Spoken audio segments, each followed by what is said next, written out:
Hello, darkness, my old friend. I've come to talk with you again,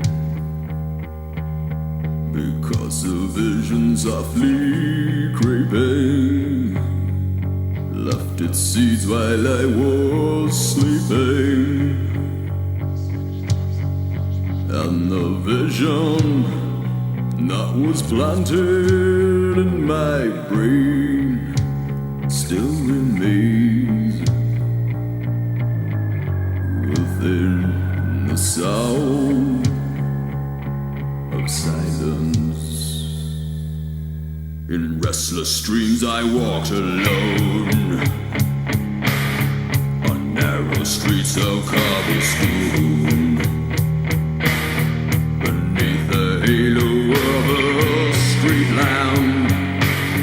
I turned my collar to the cold and damp. When my eyes were stared by the flash of a